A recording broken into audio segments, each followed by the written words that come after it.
Hey, hi, how you doing? This is the Gamertron, and welcome back to the Gamertron Show. So I recently played Life is Strange Before the Storm, Episode 1, Awake. And god damn it, I really wanted to love this game, I really did, because I love the original Life is Strange. The original Life is Strange is my favorite video game of 2015. It's one of my favorite story-based games. So when I heard that they were making a prequel, starring one of the main characters of the dynamic duo, Chloe Price, hell yeah, I was excited to reunite with these characters, to return to the world, and perhaps learn more about the story and the background, but god damn it! Look, I'll say right off the bat that I like the game.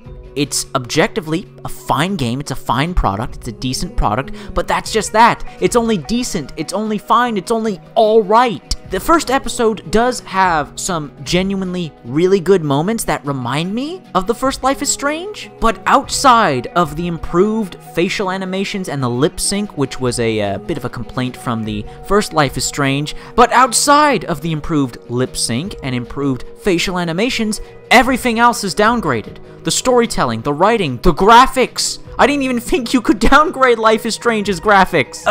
But despite my criticisms, despite my disappointments, if you are a fan of Life is Strange, there is quite a few things to like about Life is Strange Before the Storm. But there are some noticeable differences and drops in quality. First up, I want to get this out of the way right now, the graphics. While I'll say up front, while Before the Storm does a decent job trying to replicate the art style of the original Life is Strange, and it does in some cases, there are some beautiful scenes, some beautiful moments, especially utilizing the lighting. There's a noticeable, extremely noticeable downgrade in texture quality, and that has to do with Before the Storm using a different graphics engine to the original Life is Strange. Where the original Life is Strange is run on the Unreal Free engine, Before the Storm switched to the Unity engine, and while Unity is a fine graphics engine and if used properly can make some beautiful looking video games, Firewatch for example, Ori and the Blind Forest. But that's not the case with Before the Storm. Whereas with the first Life is Strange, with how they handled the textures and utilized the low detail art style in Life is Strange to make the game look like a almost living water painting,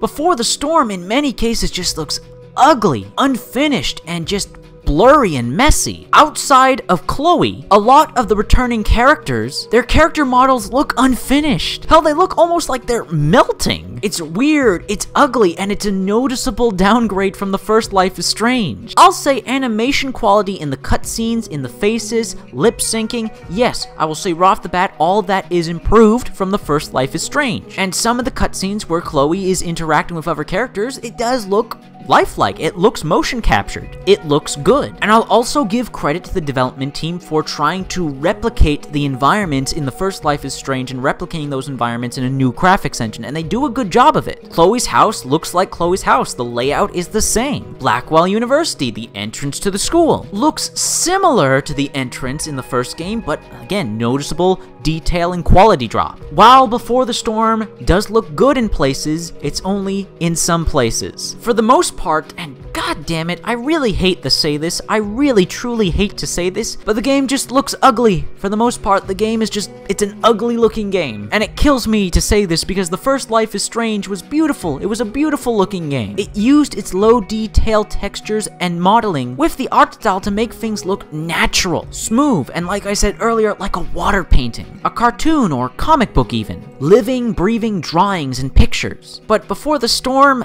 it just looks ugly and unfinished, low budget, low quality, and I hate to say that, I really do hate to say that. Moving on to gameplay. In many respects, Before the Storm is similar in quite a few ways to how the game plays to the original Life is Strange. You can walk, you can sprint, interact with items and characters in the environment, pick up certain items to be added to your inventory, light puzzle solving, etc, etc. However, one of the main key features, one of the main appealing aspects of the original Life is Strange was the time travel, time rewind abilities. And their absence in Before the Storm is immediately noticeable. The time rewind, the time travel powers in the original Life is Strange added so much more to the gameplay and to the story. It gave you more options and creative ways of puzzle solving, and allow you to see all dialogue options, rewind time, and then contemplate your options to see see which options you want to take, because every option has consequences. Which consequences do you want to live with? The rewind time, the time travel mechanic in the original Life is Strange, it added so much to the experience. And its absence is immediately noticeable. You feel limited, restricted. Granted, it makes your fuck-ups and it makes your choices matter a bit more because you can't rewind time, but that kind of makes it feel like every other point-and-click, story-based adventure game. It kind of loses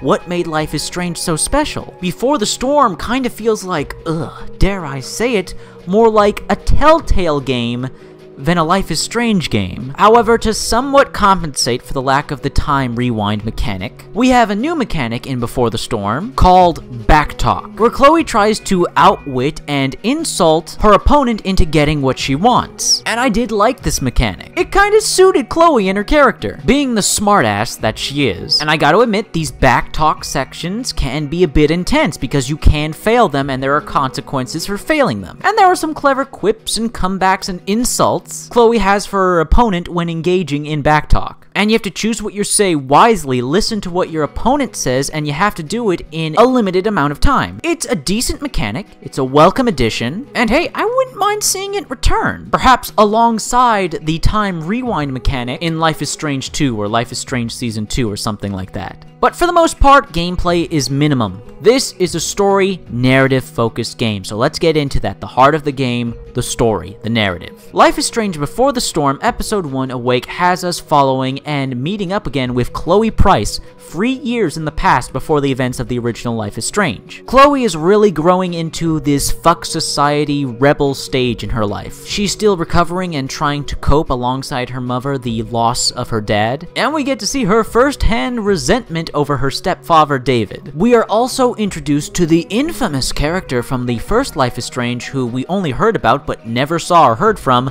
Rachel Amber. And I will say that Before the Storm does do a good job of propping up the importance of Rachel Amber, because in Life is Strange, Chloe would never shut up about Rachel Amber. Rachel Amber was an important person to Chloe. The original game made that very clear, and now we get to see why and how these characters bonded. And it is interesting and entertaining to see these two characters interact with one another. They're constantly bouncing off of each other. They have good chemistry. I'd say the main storyline, the driving force of the story of Episode 1 at least, the relationship between Chloe and Rachel Amber, that's the strong point of the episode. And some of the interactions with her mother and her stepfather. And there's one really awesome moment in the episode which everyone who plays the episode seems to love. There's a moment where Chloe gets to play Dungeons and Dragons with a couple friends at school, and it's genuinely funny, it's genuinely entertaining. It uses some of the best narrative and gameplay elements Life is Strange has to offer, or at least Life is Strange Before the Storm has to offer, and the Dungeons and Dragons game is it's a really good part, if not the best part of the episode. It's a lot of fun, very entertaining. Good stuff, it's good stuff. But since Before the Storm is a prequel, the problems with a prequel begin to arise. A bunch of new characters are introduced, characters that were not in the original Life is Strange, and this is a prequel, so now that the prequel has the burden of trying to explain what happens to these characters, why are they not in the first Life is Strange now? If you've played the first Life is Strange, you know what happens to Rachel Amber, but now there's all these other characters. There are very few returning characters outside of Chloe, her family unit, and a few mentioned characters here and there. On top of that, the pacing of the episode, it's simply too fast. It doesn't give you any time to breathe. You're constantly moving from location to location, getting into conversation after conversation, scenario after scenario, where the original Life is Strange took its time, let you breathe in the atmosphere and what's going on. I really did feel like Before the Storm Episode 1 was just going at full speed, full throttle, trying to get itself over with as quick as possible. However, there are some genuinely good story moments, there are some genuinely good conversations, moments of dialogue,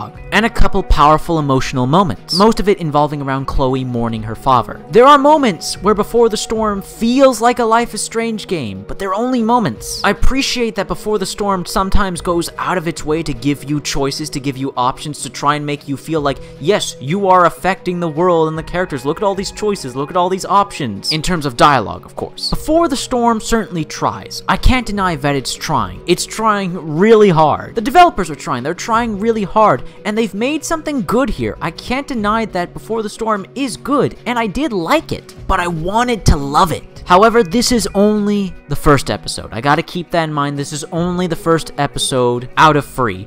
And I will say the next 2 episodes do have potential. They've built up quite a few things in episode 1. We've made quite a few choices in episode 1 of Before the Storm. It's how those choices pan out, how they affect the future episodes, that are really going to determine the overall quality of Before the Storm. The season's not over with, the game is not complete, so we'll have to see.